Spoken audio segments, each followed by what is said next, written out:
الحمد لله رب العالمين والصلاة والسلام على سيدنا وشفيعنا بالقاسم محمد وآله الطيبين الطاهرين المعصومين ولعنة الله على أعدائهم أجمعين من يومنا هذا إلى يوم الدين. أما بعد فقد قال الله سبحانه تبارك وتعالى في كتابه المبين وهو أصدق الصادقين: لقد من الله على المؤمنين إذ بعث فيهم رسولا من أنفسهم يتلو عليهم آياته ويزكيهم ويعلمهم الكتاب والحكمة وإن كانوا من قبل لفي ضلال مبين. صلوات بھیجیں.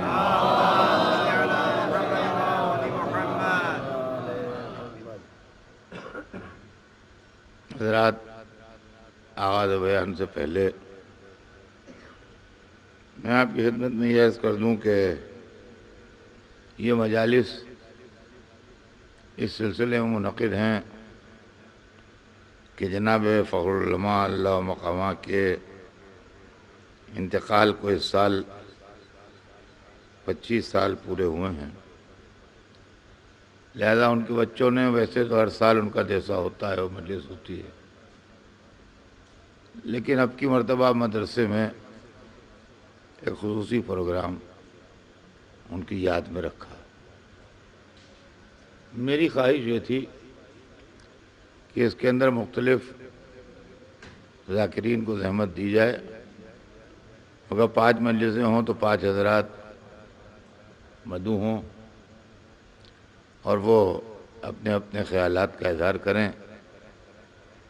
میں تو ہر سال مجلس پڑھتا ہی ہوں جیسے کہ،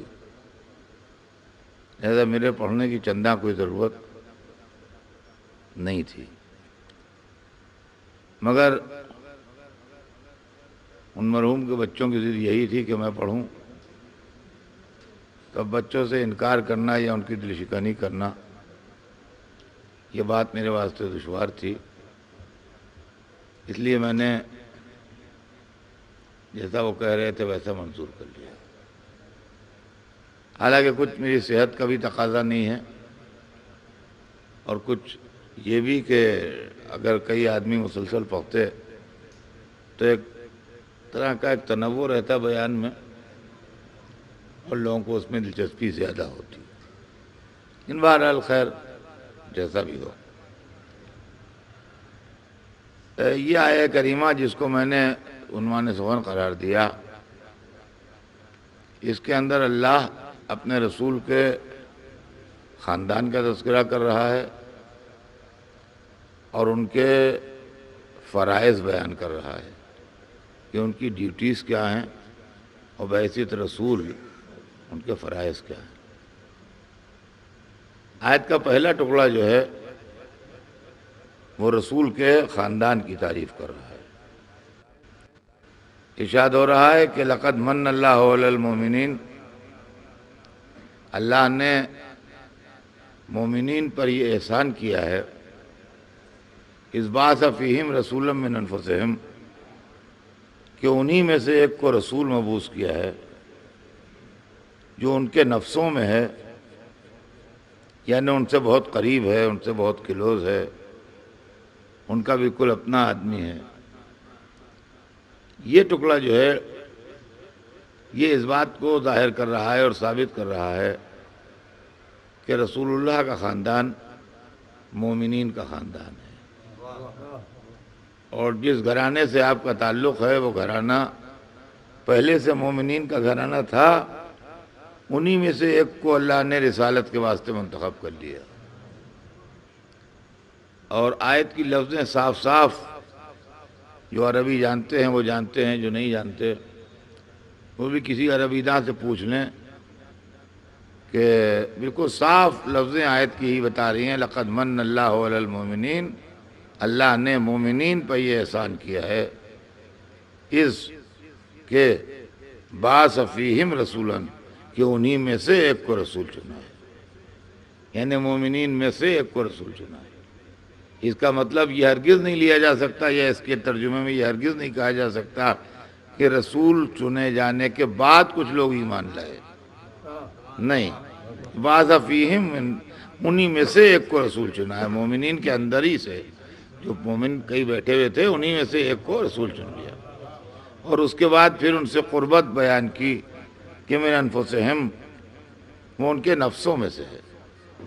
عربی زبان میں یہ قاعدہ ہے کہ لفظ نفس جہاں استعمال کرتے ہیں وہاں بہت ہی زیادہ کلوز ہونا، بہت زیادہ قریب ہونا۔ ہماری اردو زبان میں ایک جان دو قالب کا لفظ جو استعمال ہوتا ہے، وہ لفظیں جہاں پر استعمال ہوتی ہیں وہاں پر عربی میں لفظ نفس استعمال ہوتا ہے۔ چنانچہ یہ لفظ نفس جو ہے یہ آپ کو آیہ مباہلہ میں ملے گا کہ انفسنا و انفسکم، ہم اپنے نفسوں کو لائیں، تم اپنے نفسوں کو لاؤ۔ تو ابنانا و نسانا کے بعد جو انفسنا کا لفظ آیا ہے، یہ بات ہے کہ خاندان کے ساتھ ساتھ وہ جو تمہارے بہت زیادہ قریب ہوں، جو بالکل کلوز ہوں، جو ایک جان دو قالب ہوں، جن کو اپنی جان کی طرح سمجھتے ہو، ان کو لاؤ۔ تو یہ لفظ عربی زبان میں استعمال ہوتا ہے، اور وہی یہاں پر بھی استعمال ہوا کہ من انفسہم، جو ان کے نفسوں میں سے ہے۔ اب یہ رسول کا جو خاندان ہے اور رسول کا جو گھرانہ ہے، اس کے لیے عالم اسلام نے یہ غلط فہمی پیدا کی ہے، اور یہ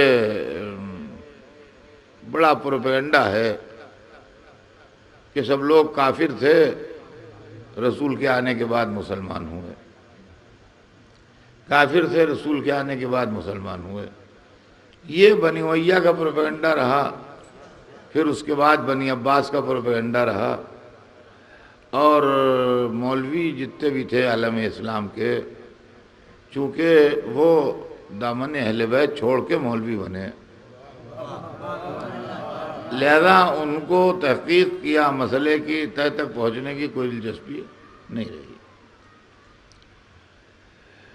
تو نتیجہ یہ ہوا کہ اسلام میں سینکڑوں چیزیں ایسی رائج ہو گئیں اور سینکڑوں چیزیں ایسی مشہور ہو گئیں کہ جس کا اصلیت سے کوئی تعلق نہیں ہے، اور جو تحقیق طلب ہیں یا یہ ہے کہ ان کو غلط مشہور کر دیا گیا ہے، اس کو صحیح کیا جائے۔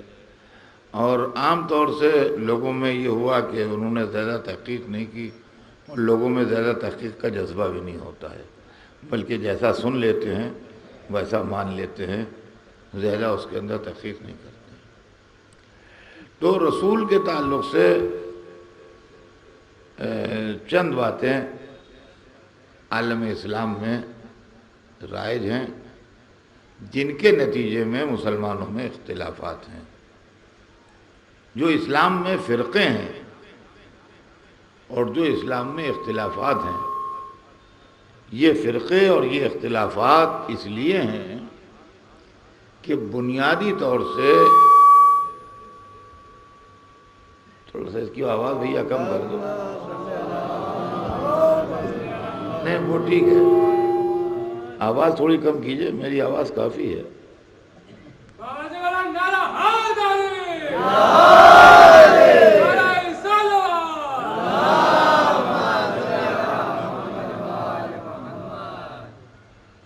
تو بنیادی طور سے اسلام کے اندر چونکہ تصور رسالت درست نہیں ہے، نتیجہ یہ ہے کہ اس کے اندر ٹکڑے ہیں، الگ الگ نظریے ہیں، الگ الگ فکریں ہیں۔ رسول کے تعلق سے ہمارے پاس بنیادی طور سے دو نظریے ہیں۔ ایک نظریہ وہ ہے جو اہل بیت رسول نے بتایا ہے، جن کو ہم ائمہ اثنا عشر کے نام سے یاد کرتے ہیں، 12 اماموں کے نام سے جو بزرگ یاد کیے جاتے ہیں۔ ایک نظریہ جو ہے وہ رسالت کے تعلق سے ان کا بتایا ہوا ہے، اور دوسرا نظریہ جو ہے وہ دوسرے مسلمانوں کا بتایا ہوا ہے، جس کے اندر صحابہ کرام ہیں، تابعین ہیں، تبع تابعین ہیں، صدر اول اسلام ہے، راوی ہیں، محدث ہیں، جو بھی ہیں، یہ دو نظریے عالم اسلام میں ہیں۔ ایک نظریے میں رسول کا خاندان مومن خاندان ہے، رسول نورانی ہے، رسول عالم ہے، رسول معصوم ہے۔ دیکھیے سمجھ لیجیے، ایک چیز خاندان سے متعلق ہے، تین چیزیں ذات سے متعلق ہیں۔ خاندان سے متعلق یہ ہے کہ ان کا خاندان مومنین کا خاندان تھا اور خدا پرست لوگوں کا خاندان تھا، یہ تو خاندان کے تعلق سے۔ اور ذات کا جہاں تک مسئلہ ہے تو ذات کے لیے تصور ہے کہ وہ نورانی تھے، بشری و خاکی نہیں تھے۔ دوسری چیز وہ عالم تھے، اس دنیا کے پڑھے ہوئے عالم نہیں، بارگاہ قدس کے پڑھے ہوئے عالم۔ یہاں کا پڑھا ہوا عالم جو ہے وہ عالم نہیں ہوتا ہے، کوئی چیز حاصل کر لیتا ہے، کوئی ایک علم حاصل کر لیتا ہے تو وہ عالم کہلاتا ہے، بقیہ اس کے باقی خانے جو ہیں وہ سب خالی ہوتے ہیں۔ تو وہ عالم کہنے کو بےایمانہ عالم ہوتا ہے کہ پڑھا لکھا آدمی ہے، وہ کوئی ایک سبجیکٹ یا کوئی ایک مضمون جو ہے اس کے اندر اس کو دستگاہ ہوتی ہے، بقیہ جو علوم ہیں ان سے وہ جاہل ہوتا ہے۔ تو اگر دنیا میں 1000 علوم ہیں تو 999 مرتبہ وہ جاہل ہے اور 1 مرتبہ وہ عالم ہے۔ تو اب ایسا آدمی عالم کہاں کہا جائے گا، تو جاہل ہی کہا جائے گا۔ تو وہ دنیا کے پڑھے ہوئے عالم نہیں بلکہ آخر اللہ کے درگاہ کا، بارگاہ قدس کا پڑھا ہوا عالم۔ تو ہمارا عقیدہ رسول کے لیے یہ ہے کہ وہ نورانی ہیں، بشری نہیں ہیں، بارگاہ قدس کے پڑھے ہوئے عالم ہیں، اللہ کی سرکار کے پڑھے ہوئے عالم ہیں، اس دنیا میں ان کو تعلیم کی حاجت نہیں تھی۔ اور تیسری چیز یہ کہ وہ معصوم ہیں، ان سے کوئی غلطی نہیں ہوتی ہے، ان سے کوئی خطا نہیں ہوتی ہے، ان سے کوئی گناہ نہیں ہوتا ہے۔ یہ ہمارا نظریہ ہے۔ تو اب ہمارے جو بھی افکار ہیں، جو خیالات ہیں، جو کتابیں ہیں، جو تحقیقات ہیں، وہ سب اسی بنیاد کے اوپر ڈیولپ ہوں گے کہ رسول معصوم ہے، رسول نورانی ہے، رسول عالم ہے، رسول کا خاندان مومن ہے۔ سامنے والوں نے جو نظریہ پیش کیا رسول کے سلسلے میں وہ یہ تھا کہ ان کا خاندان کافروں کا خاندان ہے، نمبر 1۔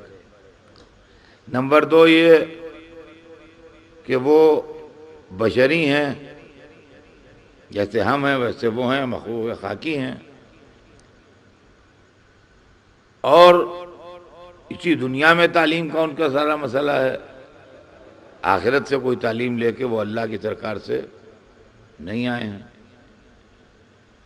اور جہاں تک عصمت کا سوال ہے، وہ جب ہمارے جیسے ہیں تو ہم سے اگر غلطیاں ہو سکتی ہیں، خطائیں ہو سکتی ہیں اور ہماری فکر ٹھوکر کھا سکتی ہے، تو ان کے یہاں بھی اس کا امکان موجود ہے، اور ان کے متعلق یہ تصور رکھنا کہ ان سے غلطی نہیں ہوگی یا ان سے کسی طرح کی کوئی ایسی بات نہیں ہوگی، یہ بالکل شرک و کفر ہے، بے دینی ہے، یہ نہیں ہونا چاہیے۔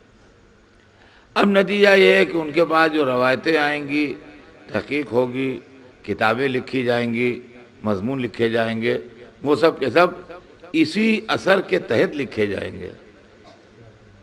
نتیجہ یہ جب دونوں چیزیں آمنے سامنے آتی ہیں تو فرق سمجھ میں آتا ہے۔ یہ ان کے اوپر غلطی کا الزام لگاتے ہیں، وہ ان کے اوپر غلو اور عقیدت مندی کا الزام لگاتے ہیں۔ ایک گروہ دوسرے گروہ سے کہتا ہے کہ یہ غلو ہے، یہ حد سے بڑھا دینے والی باتیں ہیں، یہ بیجا عقیدت مندی ہے کہ دیکھیے ایسی باتیں آپ ان کے لیے لکھتے ہیں جو عقل میں آنے والی نہیں ہے، سمجھ میں آنے والی نہیں ہے، دماغ میں آنے والی نہیں، تو وہ عقیدت مندی کا الزام لگاتے ہیں ایک طرف، اور دوسری طرف توہین رسالت کا الزام لگتا ہے، عقیدے کے خلاف بات کرنے کا الزام لگتا ہے، شان رسالت کو گھٹانے کا الزام لگتا ہے، یہ سب الزام لگتے ہیں، یہ دو طرح کے الزام لگتے ہیں۔ تو اب مسئلہ یہ ہے کہ اصلیت کیا ہے اور حقیقت کیا ہے۔ میں کوشش کروں گا کہ ان مجلسوں میں آپ کے سامنے انہی مسائل پر تھوڑی دیر گفتگو ہوتی رہے، اور یہی گفتگو ہمارے آپ کے درمیان جاری رہے۔ رسول کا خاندان، رسول کا نورانی ہونا، رسول کا عالم ہونا، ایسا عالم جو بارگاہ قدس کا پڑھا ہوا ہو، اور رسول کا معصوم ہونا، ایسا معصوم جو من المہد الی اللحد، پیدائش سے لے کے موت تک کوئی غلطی نہ کرے۔ اور اب اس کے نتیجے میں ظاہر ہے کہ علماء بھی الگ ہوں گے، تحقیق بھی الگ ہوگی، کتابیں بھی الگ ہوں گی، فلسفہ بھی الگ ہوگا، فکر بھی الگ ہوگی، یہ سب چیزیں جو ہیں تشریح لائیں بسم اللہ، یہ سب چیزیں جو ہیں یہ الگ ہیں۔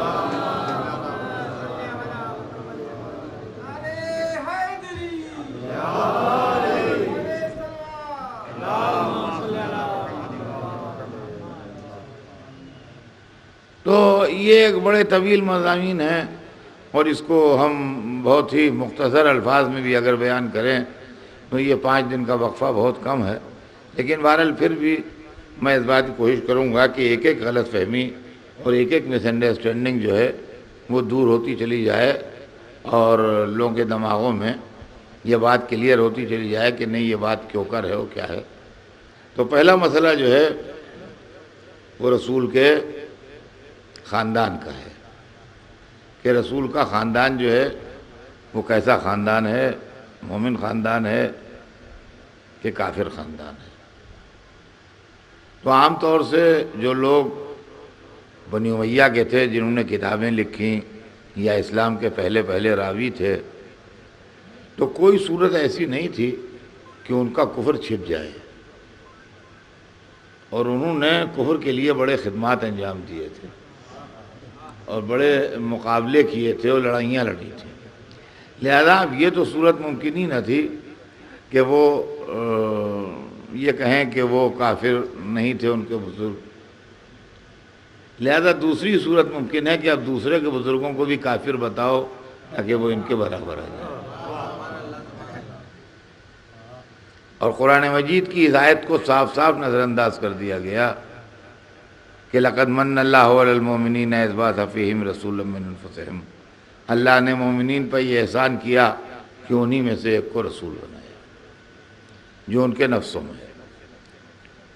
ہمارا عقیدہ یہ ہے کہ رسول خود اور رسول کا خاندان سب اللہ والے لوگ تھے، اور وہ سلسلہ جس سے رسول کا نور حضرت آدم سے لے کے جناب عبداللہ تک آیا، وہ سب کے سب لوگ جو تھے وہ سجدہ کرنے والے لوگ تھے۔ چنانچہ اس سلسلے میں دوسری آیت بھی قرآن مجید میں ہمارے پاس ہے، جس کے اندر اللہ نے ارشاد فرمایا کہ وَتَقَلُّبَكَ فِي السَّاجِدِينَ، اے رسول ہم نے آپ کا تقلب کہتے ہیں الٹنے پلٹنے کو، سلسلہ نسب کا آگے چلنا جو ہوتا ہے کہ باپ کے صلب سے ماں کے رحم میں، اور ماں کے رحم سے باپ کے صلب میں، یہ نسل جو چلتی ہے یہ اپ اینڈ ڈاؤن جو ہوتا ہے، اس کو عربی میں تقلب کہتے ہیں۔ تو قرآن نے کہا وَتَقَلُّبَكَ فِي السَّاجِدِينَ، اے ہمارے حبیب ہم نے آپ کے تقلب کو، یعنی آپ کے الٹنے پلٹنے کو، آپ کے سلسلہ نسل کے آگے چلنے کو سجدہ کرنے والوں میں رکھا۔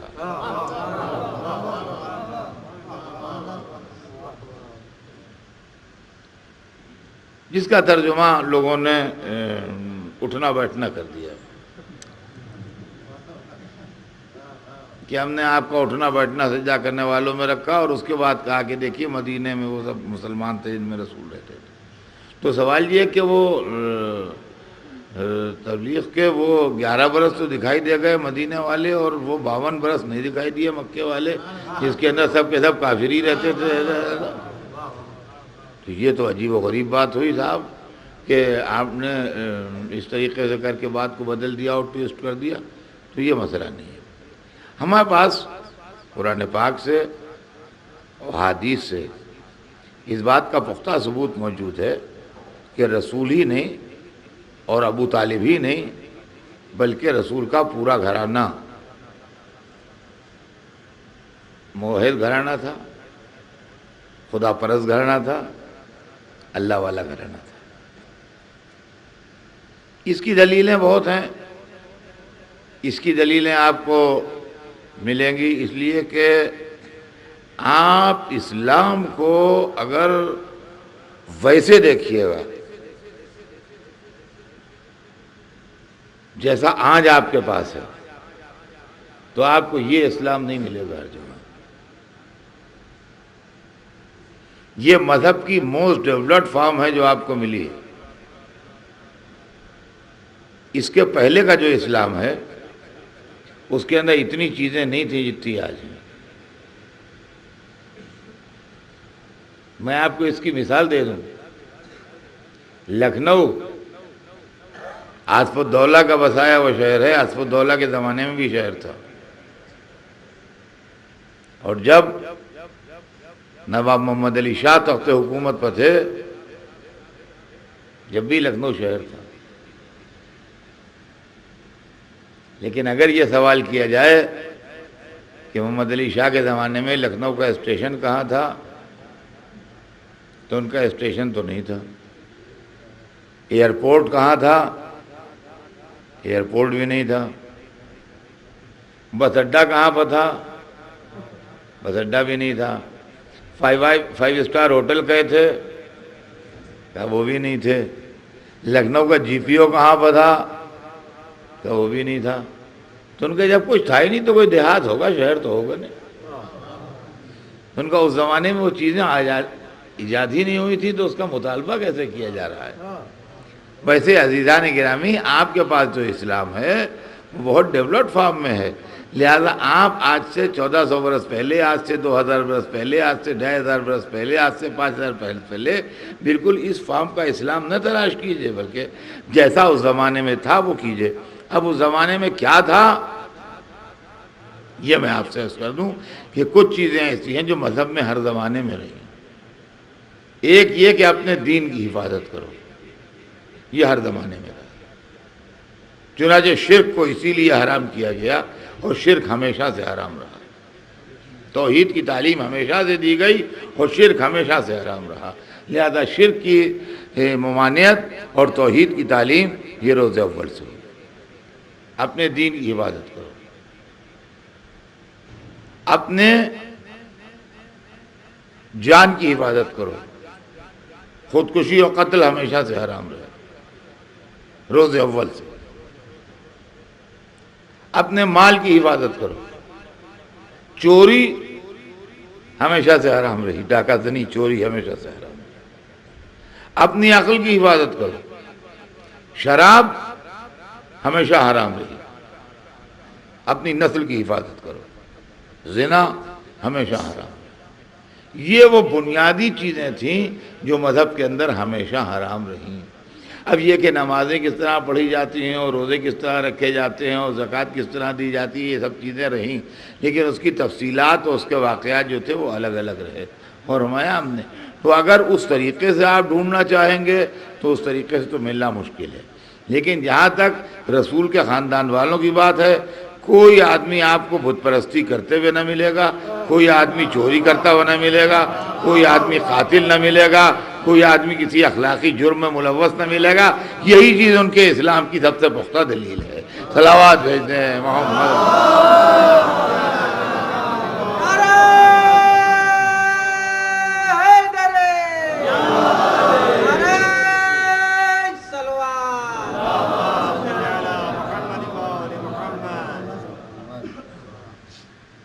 اب یہ ایک سلسلہ چلا، ملت ابراہیمی پر تھے یہ لوگ، یا دین عیسوی پر تھے یہ لوگ، یہ جو بھی ہوں اس سے بحث نہیں، لیکن یہ مشرک و بت پرست نہیں تھے، مشرک و بت پرست نہیں تھے لوگ، اور انہوں نے ایک دن کے لیے بھی بت پرستی نہیں کی۔ اب لوگ اکثر و بیشتر یہ کہہ دیتے ہیں کہ جب بت پرستی نہیں کی اور مشرک و بت پرست نہیں تھے تو کعبے میں بت آ کیسے گئے؟ مکہ ایک گھرانے کی آبادی نہیں تھی، مکہ بھی شہر تھا، مکے کے اندر میجارٹی جو تھی وہ بت پرستوں کی تھی، مائنورٹی جو تھی وہ خدا پرستوں کی تھی۔ سمجھیے گا معاملے کو۔ آج ہمارے پاس دلیل بڑی آسان ہو گئی، کل تک مشکل تھی۔ آج لوگ رسول کے خاندان والوں کے کافر ہونے کی دلیل یہ دیتے ہیں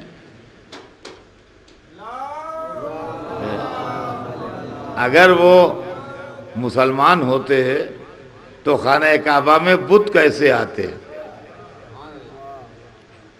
ہم کہتے ہیں کہ آج سے 100 برس کے بعد یا 150 برس کے بعد یا 200 برس کے بعد کوئی مورخ قلم اٹھائے اور یہ لکھے کہ 1847 میں 1947 میں جب ہندوستان تقسیم ہوا تو جتنے مسلمان تھے سب مائگریٹ کر کے پاکستان چلے گئے اور کوئی مسلمان ہندوستان کے اندر باقی نہ رہا۔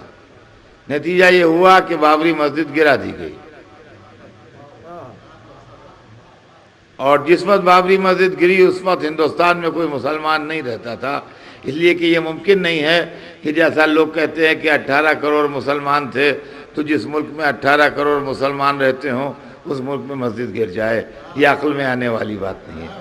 تو کیا جتنے آپ ہندوستان میں رہتے ہیں اپنے کو کافر مان لیجئے گا کہ ہم سب کافر تھے؟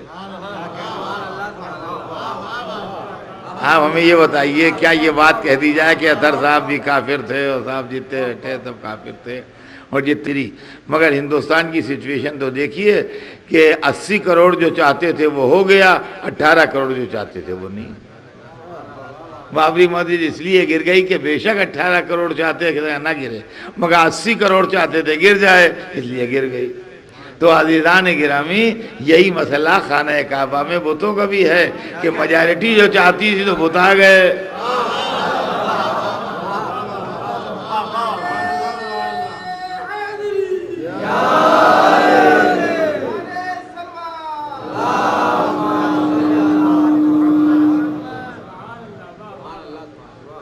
اب یہ بت پرستی کا ایک منظر اور بھی آپ دیکھ لیجئے۔ ہماری تاریخ جو ہے اس کے اندر بڑی تحقیق طلب تاریخ ہے، اور چونکہ ہماری تاریخ کو ٹویسٹ کیا گیا ہے، ہمارے ساتھ جو سلوک ہوا ہے وہ اچھا سلوک نہیں ہوا ہے، اور وہ لوگ جو آج کے زمانے میں پیدا ہوئے ہیں جبکہ مسجدوں میں لاؤڈ اسپیکر لگا کے اذان بھی ہوتی ہے، مجلسوں کا اعلان بھی ہوتا ہے اور دھڑلے سے ماتم مجلس بھی ہوتا ہے،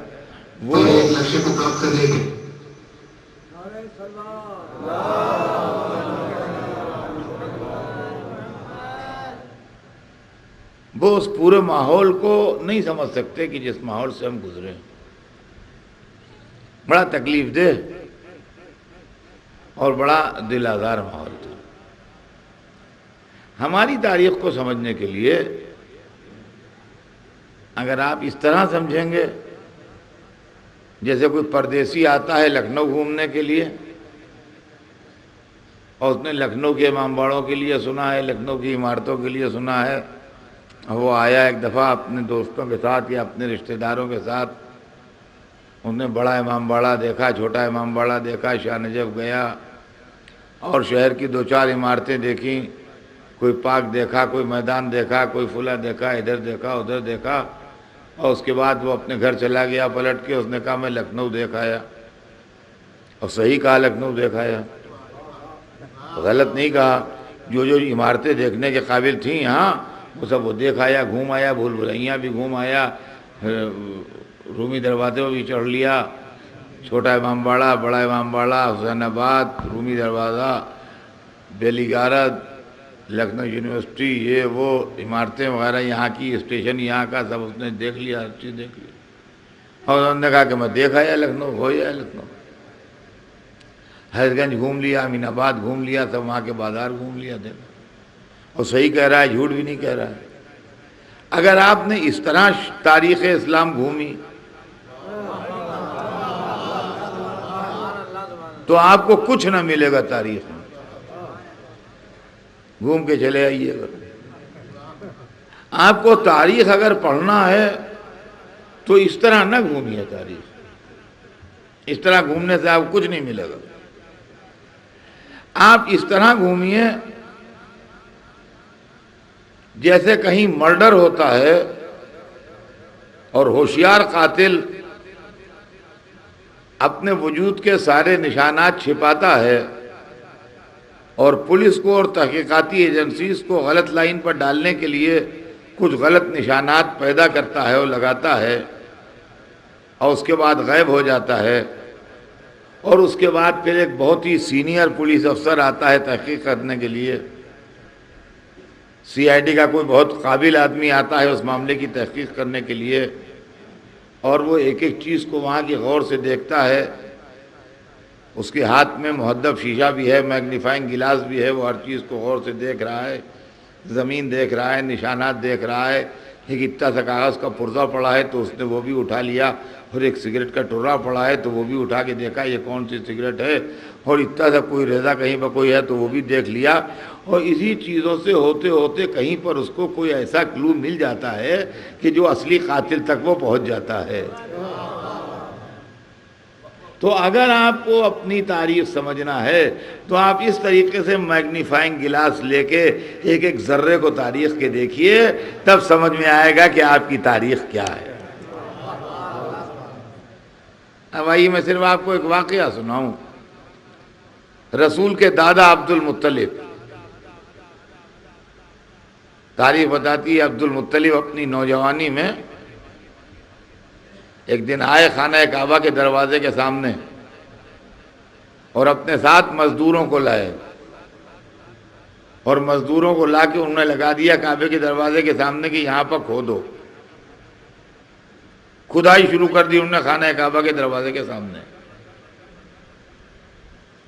جب خانہ کعبہ کے دروازے کے سامنے عبد المطلب نے کھدائی شروع کروا دی تو تاریخ لکھتی ہے کہ اس موقع پر جب کھدائی انہوں نے شروع کرائی تو کافر جمع ہو گئے۔ دیکھیے جلدی سے اگر گزر جائیں گے ہم پڑھتے ہوئے تو بات سمجھ میں نہیں آئے گی۔ یہ لفظ بڑا غور طلب ہے کہ کافر جمع ہو گئے۔ کافر کا لفظ ہمیشہ مسلمان کے مقابلے میں استعمال ہوگا، کبھی اکیلے نہیں استعمال ہوگا۔ ہندو جب جمع ہو گئے کا لفظ وہاں پائے گا جہاں کچھ جھگڑا مسلمانوں سے ہے، اور مسلمان جمع ہو گئے کا لفظ وہاں پائے گا جہاں کچھ جھگڑا ہندوؤں سے ہے۔ مسجد کے دروازے کے آگے ہم نے کھدائی شروع کر دی، مسلمان جمع ہو گئے، یہ غلط ہے اس لیے کہ ہم بھی مسلمان ہیں۔ وہاں پر یہ آئے گا کہ محلے والے جمع ہو گئے، نمازی جمع ہو گئے، جو وہاں رہتے تھے وہ جمع ہو گئے۔ مسلمان کا لفظ اسی وقت آئے گا جب کھودنے والا ہندو ہو، اور ہندو کا لفظ اسی وقت آئے گا جب کام کرنے والا مسلمان ہو۔ سوال یہ ہے کہ ان کا کہ کافر جمع ہو گئے، اور کافروں نے جمع ہو کے کہا کہ ہم یہاں نہیں کھودنے دیں گے۔ جب عبد المطلب کھدوانے لگے تو کافر جمع ہو گئے سب، اور کافر کہنے لگے کہ ہم یہاں نہیں کھودنے دیں گے۔ تو عبد المطلب پوچھنے لگے کیوں نہیں کھودنے دو گے؟ کہا اس سے ہمارے بتوں کی توہین ہوتی ہے جو سامنے بیٹھے ہوئے ہیں کہ یہاں ان کے سامنے گڑھا کھود رہا ہے۔ اب اگر عبد المطلب بھی کافر ہوتے تو ان کی خود یہ فیلنگ ہوتی کہ ہمارے بتوں کی توہین ہو رہی ہے۔ یہ کیسے کافر ہیں جن کو یہ احساس نہیں ہو رہا ہے کہ بتوں کی توہین ہو رہی ہے؟ کام نہیں کھودنے دیں گے اس لیے کہ اس سے ہمارے بتوں کی توہین ہوتی ہے۔ جیسے انہوں نے کہا کہ ہم نہیں کھودنے دیں گے اس سے ہمارے بتوں کی توہین ہوتی ہے، تو اس کے اوپر عبد المطلب نے آواز دی، چیخ کے آواز دی کہ میرے قبیلے والوں اپنے بدن پر اسلحہ سج کے آ جاؤ۔ انہوں نے بآواز بلند پکارا اپنے قبیلے والوں کو کہ میرے قبیلے والوں اپنے بدن پر اسلحہ سج کے آ جاؤ، اس لیے کہ میں تو کھدواؤں گا۔ وہ بضد ہو گئے، کہنے کہ میں تو کھدواؤں گا اس لیے کہ مجھے حکم دیا گیا ہے۔ یہ تاریخ کے اندر جملہ غور سے پڑھیے گا، انہوں نے آواز دی میرے قبیلے والوں اسلحہ اپنے بدن پر لگا کے آ جاؤ، اسلحہ بدن پر لگا کے آ جاؤ کا کیا مطلب ہوا؟ یعنی اگر خونریز تصادم ہو تو ہو، تلوار چلے تو چلے، مگر یہاں کھدے گا اس وقت۔ کیوں کھدے گا؟ اس لیے کہ مجھے حکم دیا گیا ہے۔ سارے کافر اس بات کے قائل ہیں کہ بت کسی کو حکم دیتا نہیں ہے۔ تو اب سوال یہ ہے کہ یہ ابو طالب خود سردار تھے وہاں کے، ان کا کوئی حاکم نہیں تھا جو ان کو حکم دیتا، یہ حکم کس نے دیا ہے جس کے لیے کھدوا رہے ہیں اور یہاں پر اتنا انتظام ہو رہا ہے؟ کہا میں تو کھدواؤں گا اس لیے کہ مجھے حکم دیا گیا ہے۔ تو عزیزان گرامی، اس سے خالی یہی نہیں ثابت ہوتا کہ یہ لوگ مسلمان تھے، بلکہ اس سے یہ بھی ثابت ہوتا ہے کہ وہ نسل جس سے رسول آ رہے ہیں وہ اولیاء اللہ کی نسل تھی، جن کو ادھر سے احکامات بھی ملا کرتے تھے۔ صلوات بھیجتے ہیں محمد۔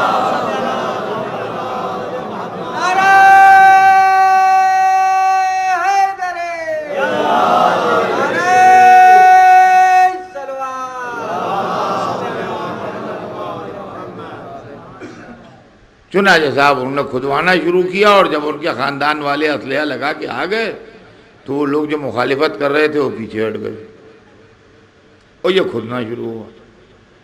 اب تھوڑی دیر تو کھدتا رہا وہ گڑھا، اس کے بعد وہاں سے کنویں کی جگت دکھائی دی۔ جب کنویں کی جگت دکھائی دی تو لوگوں کو دلچسپی بڑھی۔ اب اس کنویں کے اندر سے مٹی نکالی جانے لگی۔ نکلتے نکلتے نکلتے مٹی ایک اسٹیج وہ آئی کہ اس کے اندر سے زرہیں نکلنا شروع ہوئیں، پھر اس کے اندر سے تلواریں نکلیں، پھر اس کے اندر سے 2 سونے کے ہرن نکلے، پھر اس کے اندر سے وہ دمبا جو حضرت اسماعیل کے لیے آیا تھا اس کے سینگ نکلے، اور جب اور مٹی نکالی گئی اس کے اندر سے تو پانی نکلنا شروع ہوا۔ وہی آب زمزم ہے جو آج تک نکل رہا ہے۔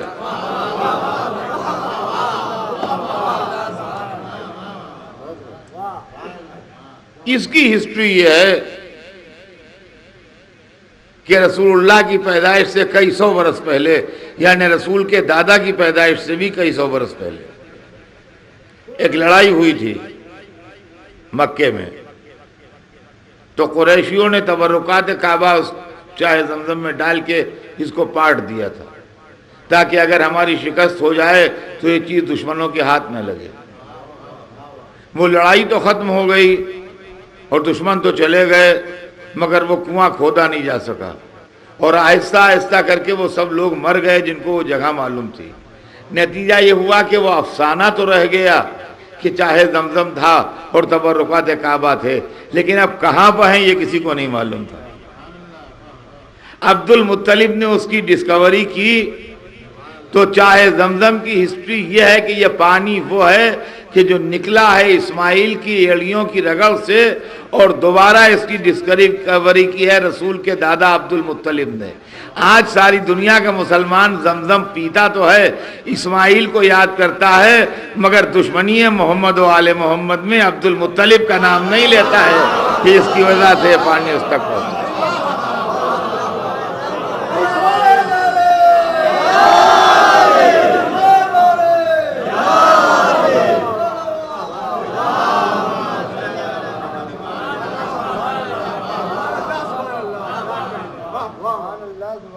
عبد المطلب کا نام نہیں لیتا۔ عبد المطلب نے جس دن سے چاہے زمزم کی ڈسکوری کی ہے اس دن سے لے کے آج کی تاریخ تک اس میں سے پانی نکل رہا ہے، اور وہ لوگ جو ہیں وہ اس سے سیراب ہو رہے ہیں، وہ بطور تبرک بھی تقسیم ہو رہا ہے اور مکے والوں کی ضروریات بھی پورے کر رہا ہے، یہ سب کچھ۔ خیر اب جب سامان نکل آیا تو کافر پھر آئے، کہنے لگے عبد المطلب اس میں ہمارا بھی حصہ۔ اب اس سے دیکھیے مزاج کفر کا بھی اندازہ ہوتا ہے کہ پہلے مخالفت کرتے ہیں، جب کچھ مال مل جاتا ہے تو حصہ بٹانے آ جاتے ہیں۔ کہنے لگے اس میں ہمارا بھی حصہ ہے۔ تو عبد المطلب بڑے سردار تھے، ڈپلومیٹ آدمی تھے، انہوں نے مخالفت نہیں کی، کہنے لگے ہاں بھائی تمہارا بھی حصہ صحیح، مگر بھائی دیکھو اب 3 چیزیں ہیں، اور اس کے حصے دار یہ جو سینگ ہیں یہ تو اس کے ہیں، یہ تو لگ جائیں گے کعبے کی دیوار پر، کوئی مالیت نہیں ہے۔ کہنے لگے ہاں اس سے کا، اور یہ جو سونے کے ہرن ہیں یہ چڑھاوا ہے۔ اچھا اس کی بھی کہانی سن لیجئے، میں پڑھتا ہوں اکثر مجلس میں، لیکن بار بار ریپیٹ بھی کرتا ہوں اس لیے کہ ہر مجلس میں سب آدمی نہیں ہوتے، ہر مجلس میں کچھ نئے بھی ہوتے ہیں، کچھ پرانے بھی ہوتے ہیں۔ یہ ایک ایران کا بادشاہ تھا، وہ ایرانی حکومت کی جب آپ تاریخ پڑھیں گے ایرانی بادشاہوں کی تو اس کا نام وہاں ملتا ہے، ادھر نہیں ملتا۔ اس کا نام تھا اردشیر بابکان۔ اردشیر بابکان ایک ایران کا بادشاہ تھا، اور ساسانی فیملی کا بادشاہ تھا۔ اس نے خانہ کعبہ پر اپنا آدمی بھیج کے ایک نذر مانی تھی، وہ نذر اس کی پوری ہوئی۔ جب نذر اس کی پوری ہوئی تو اس نے سونے کے 2 ہرن بنوا کے خانہ کعبہ کی دیواروں پر اس کو چڑھوا دیا بطور نذر۔ یہ سونے کے ہرن چڑھے رہے خانہ کعبہ کی دیواروں پر، اور عہد جاہلیت کے لوگ بھی اس سے نہیں بولے، اس لیے کہ وہ چور تھے، بدماش تھے، جیسے بھی تھے، وہاں ان کے کچھ اصول تھے، چونکہ وہ چڑھاوا تھا لہذا اس سے وہ بولے نہیں، اور وہ ویسے چڑھے رہے، یہاں تک کہ وہ چھپا دیے گئے، اور جناب عبد المطلب کے زمانے میں نکلے اور نکال کے پھر کعبے کی دیواروں پر ٹانگ دیے گئے، پھر وہ ٹنگے رہے کعبے کی دیواروں پر، یہاں تک ٹنگے رہے کہ رسول اللہ کی ولادت ہوئی اور رسول نے اعلان اسلام کیا، اور اس وقت تک ٹنگے ہوئے تھے وہ جب رسول اللہ نے مکے سے ہجرت کی، مکے سے ہجرت کی تاریخ تک وہ ٹنگے ہوئے تھے دیواروں کے اوپر۔ جب رسول اللہ مکے سے ہجرت کر گئے تو ابو جہل و ابو لہب نے مل کے ایک ہرن چرایا اور اس کو شراب کے ایک ڈیلر کے ہاتھ بیچا، اور کئی بیرل شراب کے خریدے اس سے، اور وہ شراب پی گئے یہ لوگ، اور وہ ہرن چلا گیا، اب ایک ہرن رہ گیا۔ یہاں تک کہ جب فتح مکہ کے دن رسول اللہ تشریف لائے اور آپ نے خانہ کعبہ میں بت شکنی کی، تو جب بت ٹوٹ گئے سب تو صحابہ کرام حاضر خدمت رسول ہوئے اور عرض کرنے لگے یا رسول اللہ وہ سونے کا ہرن جو ٹنگا ہوا ہے اس کے لیے کیا ارشاد ہے؟ تو آپ نے فرمایا کہ وہ بت نہیں ہے، اس لیے کہ کوئی اس کی پرستش نہیں کرتا ہے، وہ چڑھاوا ہے، جیسے چڑھا ہے ویسے ہی چڑھا رہنے دو، اس سے نہ بولنا۔ چنانچہ جو آئے تھے پوچھنے وہ واپس چلے گئے، اور وہ خانہ کعبہ کی دیوار پر چڑھا رہا اس وقت سے لے کے سن 63 ہجری تک۔ جب یزید کے لشکر نے خانہ کعبہ کو لوٹا ہے تو اس وقت سن 63 ہجری میں وہ ہرن بھی لٹ گیا، اور اس کے بعد سے اس کا پتہ نہیں چلا۔ عزیزان گرامی، یہ ان دونوں سونے کے ہرنوں کی تاریخ ہے، مگر اس کے اندر ایک نقطہ جو ہر بچے اور ہر نوجوان کو یاد رکھنے کا ہے، وہ یہ ہے کہ جب فتح مکہ کے دن صحابہ کرام نے رسول سے پوچھا کہ یا رسول اللہ اس ہرن کا کیا ہوگا، تو آپ نے فرمایا یہ چڑھاوا ہے، یہ بت نہیں ہے، اس کو چڑھا رہنے دو، اس کی کوئی پرستش نہیں کرتا۔ معلومہ متبرک جگہ کے اوپر اگر کوئی چڑھاوا چڑھایا جائے تو وہ ناجائز و حرام نہیں ہوتا۔ آج ایک فرقہ ایسا پیدا ہو رہا ہے اور ایک فکر ایسی پیدا ہو رہی ہے کہ اب یہ چاندی سونے کے علم کیا ہیں اور یہ چاندی سونے کی ذریعہ کیا ہیں، اور قوم کے اندر بے روزگاری پھیلی ہوئی ہے اور قوم کے اندر تعلیم بالکل نہیں ہے اور یہ چاندی سونا ادھر ڈمپ کر کے رکھا جا رہا ہے، اس کو خرچ کیجئے، بچوں کی تعلیم میں لگائیے، غریبوں کی مدد میں لگائیے، بیواؤں کے اوپر پیسہ خرچ کیجئے، یتیموں پر خرچ کیجئے، تعلیم میں خرچ کیجئے۔ یہ آپ اپنی جیب کا پیسہ بچانے کی کنجوسی کر کے امام باڑے کو تاک رہے ہیں، یہ سمجھ لیجیے۔ یہ جو امام باڑے کو تاک رہے ہیں یہ اپنی جیب کا پیسہ بچانے کی کنجوسی کر رہے ہیں جو امام باڑے پر نظر جمائے ہوئے، ورنہ جو نظر نیاز ہوتی ہے اور چڑھاوا ہوتا ہے وہ غریبی میں خرچ نہیں کیا جاتا ہے، ورنہ رسول اللہ سے زیادہ غریبوں کا ہمدرد کوئی نہیں تھا، اور فتح مکہ کے موقع کے اوپر مسلمانوں کی غربت بے انتہا تھی، مسلمان کم غریب نہیں تھے، یہ سونے کا ہرن جو تھا یہ غریب مسلمانوں میں بٹوایا جا سکتا تھا، لیکن رسول اللہ نے نہ بٹوا کے جہاں لگا تھا وہیں لگا رہن دیا۔ اب پلیز چاندی سونے کی ذریعہ ہوں یا چاندی سونے کے علم ہوں یا گلاب پاش ہوں، ان کو آپ بیچ کے قوم کی تعلیم میں نہ خرچ فرمائیے، تعلیم میں اپنی جیب سے پیسہ لگائیے،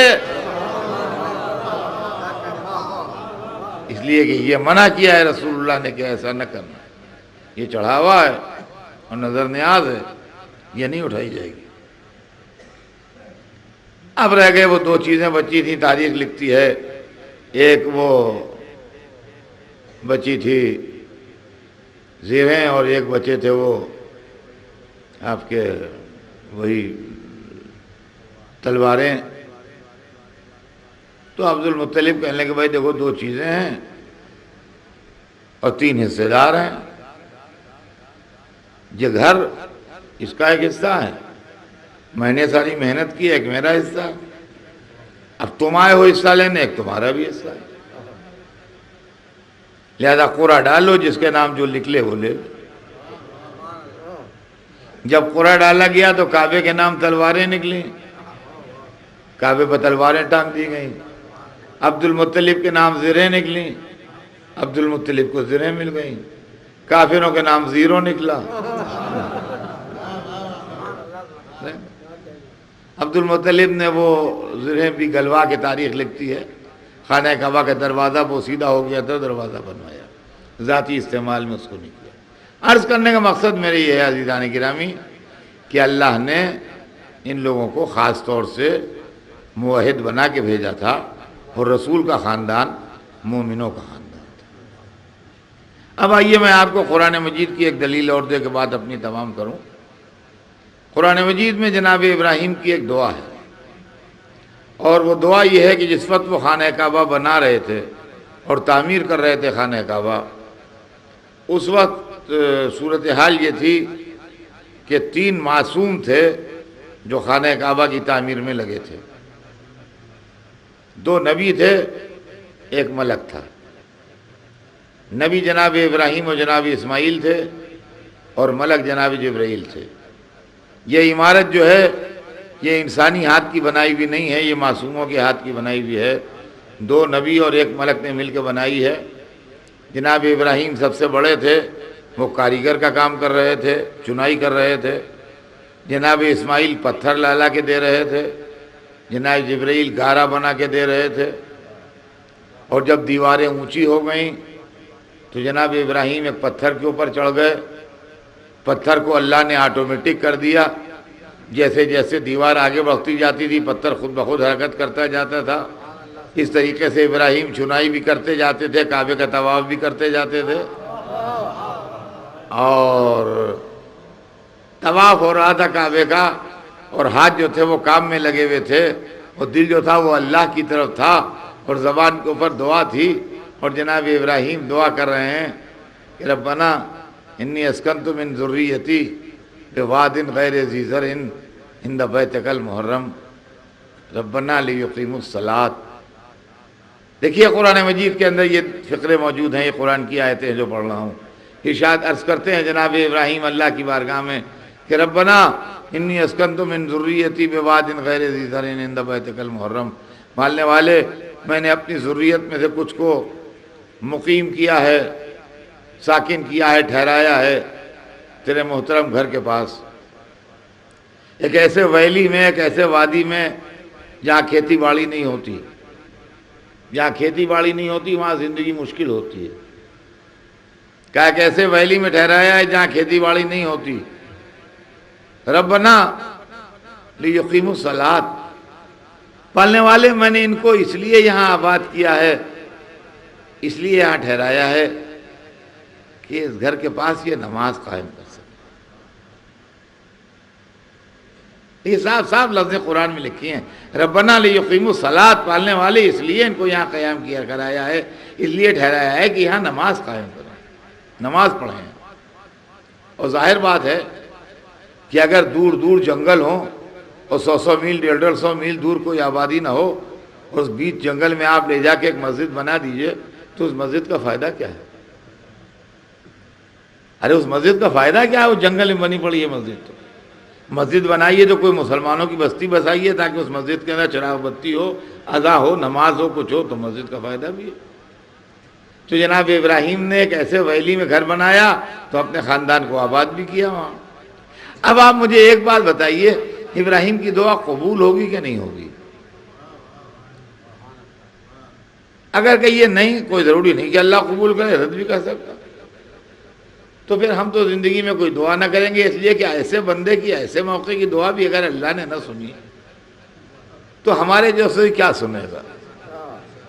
اور اگر ابراہیم کی دعا قبول ہوئی تو بنص قرآنی جب تک کعبہ رہے اس وقت تک نسل ابراہیم میں کوئی ایک ضرور ایسا رہنا چاہیے جو خانہ کعبہ کے پاس نماز قائم کرتا ہے۔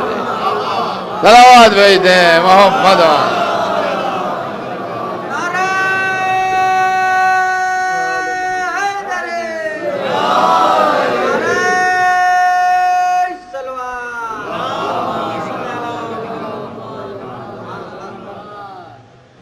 تو عزیزان گرامی، یہ ہے خاندان رسالت اور یہ ہے نسل رسول۔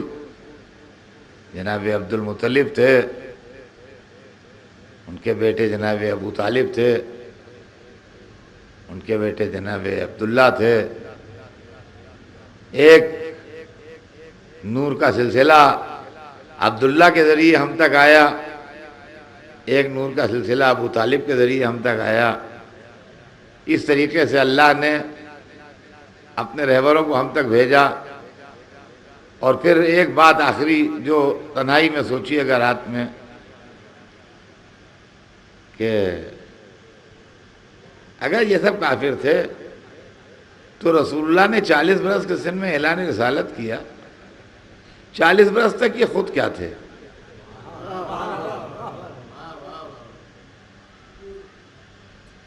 باپ کافر تھے، دادا کافر تھے، چچا کافر تھے، ساری تو کافر تھے، تو یہ خود کیا تھے؟ اگر کافر تھے تو اللہ نے کافر کو رسالت دے دی، اور اگر مومن تھے تو کیسے مومن تھے؟ کیا تھا 40 برس کے سن تک؟ کیا ہوا کیا نہیں ہوا سوچنے کے قابل بات ہے۔ اور اگر تھے تو رسول تو ہوئے 40 برس کے سن میں، یہ کسی کے امتی ہوں گے، تو اگر عیسیٰ کے امتی ہوں گے تو عیسیٰ افضل ہوں گے، یہ مفضول ہوں گے، اور اگر ابراہیم کے امتی ہوں گے تو ابراہیم افضل ہوں گے، یہ مفضول ہوں گے۔ یہ کیا تماشا ہے، کیا کھیل ہے؟ عزیزان گرامی، یہی وہ لوگ ہیں کہ جو آل محمد سے واقف نہیں ہیں، جن کا مرتبہ واقف جانتے نہیں، جو جس مولوی نے کہہ دیا، جو جس راوی نے کہہ دیا اس کے اوپر ایمان لے آئے اور اس کے بعد اسلام کو تباہ کر دیا۔ بنی امیہ کے دسترخوانوں پر جو حدیثیں گڑھی گئیں، بنی امیہ اور بنی عباس کے عشرت قدوں میں جو حدیثیں تیار کی گئیں، دشمنان اہل بیت کے گھروں میں جو حدیثیں بنائی گئیں، وہ فرضی لوگ جن کو حکومت نے علماء کے لباس پہنا کے بٹھا دیا تھا اور جن کے علم کے پروپیگنڈے کیے گئے جبکہ ان کے دل و دماغ کے اندر خاک اڑ رہی تھی، ان کو یہ سب مرتبہ بتائے گا۔ ورنہ اسلام میں اگر کوئی صورت بچنے کی ہے اسلام کے، اور اسلام کے صحیح سمجھنے کی کوئی صورت ہے تو وہ آل رسول ہیں کہ جن کے ذریعے سے اسلام سمجھا جاتا ہے۔ اور اسی لیے آل رسول نے اپنی قربانی دے کے، اپنی شہادت دے کے دنیا کے ذہنوں کو جھنجھوڑ دیا۔ عزیزان گرامی، یہی واقعہ کربلا ہے جس نے ذہن انسانی کو جھنجھوڑ دیا۔ واقعہ کربلا نہ ہوتا تو تاریخ کے اندر ظلم و جور کے واقعات بھی ہیں، قتل و غارت گری کے واقعات بھی ہیں، دولت چھین لینے اور حکومت چھین لینے اور اقتدار چھین لینے کے واقعات بھی ہیں، آل محمد کے واقعات بھی تاریخ کے انہی واقعات کا جز بن جاتے اور آدمیوں کو زیادہ متوجہ نہ کرتے۔ لیکن کربلا کا واقعہ ایک عجیب و غریب واقعہ ہوا، ایسا واقعہ جس نے انسانی ذہن کو جھنجھوڑ کے رکھ دیا۔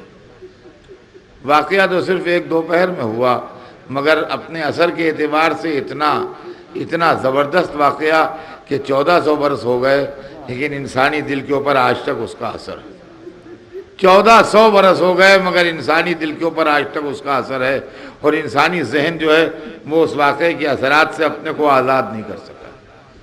ہماری جانیں قربان ہو جائیں ان بے کسوں کے اوپر جو 3 دن کی بھوک پیاس میں شہید ہو گئے، ان بچوں کے اوپر جو اللہ کی راہ میں قربان ہو گئے، ان ماؤں کے اوپر جن کی گودیاں اجڑ گئیں، ان سیدانیوں پر جن کے وارث مار ڈالے گئے، لیکن اس کے بعد انہوں نے اس طریقے سے اس مصیبت پر صبر کیا ہے کہ وہ تو نہیں روئے مگر آج تک ان کی یاد میں دنیا رو رہی ہے، اور آج تک ان کی یاد میں یہ تمام واقعات جو ہو رہے ہیں، کہ دنیا کا ہر واقعہ آدمی بھول جاتا ہے مگر کربلا کا واقعہ ذہن انسانی سے کی صورت سے بھولا نہیں بھول رہا ہے۔ عزیزان گرامی، میں نے تمام کیا اپنے بیان کو۔ صبح سے شام تک شہادتیں ہوتی رہیں، قربانیاں دی جاتی رہیں، ایک ایک جاتا رہا، ایک ایک آتا رہا، ایک ایک اپنی جان قربان کرتا رہا، ایک ایک قربانی دیتا رہا، یہاں تک کہ دن گزر گیا، رات آ گئی، اور جب رات آ گئی تو اللہ کی راہ میں گردنیں کٹا کے سب سو گئے۔ اب سیدانیاں تھیں جو جلی قناتوں کا پہرا دے رہی تھیں، سید سجاد تھے جو سر سجدے میں رکھے ہوئے رحمت خدا کو اپنی طرف متوجہ کر رہے تھے۔ 11ویں محرم آ گئی، تاریخ بتاتی ہے ظالموں نے دن میں اپنے نجس کشتوں کو جمع کیا، ان پر نمازیں پڑھیں اور اس کے بعد ان کو دفن کر دیا، لیکن حسین اور ان کے ساتھیوں کو چھوڑ دیا۔ اب خیمے تو تھے نہیں، جلی قناتیں تھیں جہاں سیدانیاں بیٹھی تھیں۔ ایک منزل وہ بھی آئی کہ زینب نے دیکھا کہ شمر کچھ ناقے لیے ہوئے ادھر بڑھ رہا ہے، ادھر سیدانیاں بیٹھی تھیں۔ شیر خدا کی بیٹی آنے والے کا مقصد سمجھ گئی۔ زینب مظلوم بہت بڑی تھیں مگر مجبور ایک سیکنڈ کے لیے نہ تھیں۔ تاریخ بتاتی ہے فوراً ایک مرتبہ تیور بدلے اور شیر خدا کی بیٹی اپنی جگہ سے اٹھی، آگے بڑھی، آواز دی شمر آگے نہ بڑھنا، ہم آل محمد ہیں، ساربانوں سے کہو کہ ایک ایک اونٹ یہاں لا کے بٹھاتے جائیں، ہم تیرا مقصد سمجھتے ہیں۔ کچھ آواز میں وہ نہیب تھا، وہ دبدبا تھا کہ شمر آگے نہ بڑھ سکا۔ ایک ایک ساربان گردن جھکائے ہوئے آتا تھا، اونٹ زینب کے سامنے بٹھاتا تھا۔ زینب ایک ایک بیوی کو آواز دیتی تھی، ام کلثوم آؤ، لیلا آؤ، رباب آؤ، رقیہ آؤ، ایک ایک بیوی کو آواز دیتی رہیں۔ ایک ایک بیوی آن کے کانپتی ہوئی سوار ہوتی گئی۔ روایت بتاتی ہے سب کے آخر میں ایک حبشی کنیز بچی۔ میں نے تاریخ میں نام نہیں لیا، پڑھا ہے اس لیے میں نام نہیں لے سکتا، لیکن لکھا یہی ہے کہ ایک حبشی کنیز تھی جو سب سے آخر میں آئی۔ میں نے کتاب میں تو نہیں پڑھا، میرا دل کہتا ہے کہ ہو سکتا ہے یہ وہی ہو جس نے بچپن میں زینب کو پالا ہو سکتا ہے یہ وہی ہو جس کی آغوش میں زینب پلی ہو۔ ایک دفعہ آن کے زینب کے سامنے رک گئی، کہا نہیں شہزادی یہ نہیں ہوگا، میں دانوں خم کرتی ہوں، آپ سوار ہو جائیے، بعد میں سوار ہو جاؤں گی۔ اتنا کہنا تھا، زینب نے سر سے پیر تک اسے دیکھا، کہا میں کہتی ہوں سوار ہو جا۔ اب اس کی طاقت بھی جواب دے گئی، وہ بھی سوار ہو گئی۔ اب زینب اکیلی بچی، دریا کا رخ کیا، آواز دی یا عباس انت الذی رکبتنی، عباس تم نے مجھے سوار کرایا تھا، اے بھیا کیا نہ آؤ گے؟ عباس تو نہیں آئے، سید سجاد آ گئے، کہا پھوپھی اماں میں دانوں خم کرتا ہوں، آپ سوار ہو۔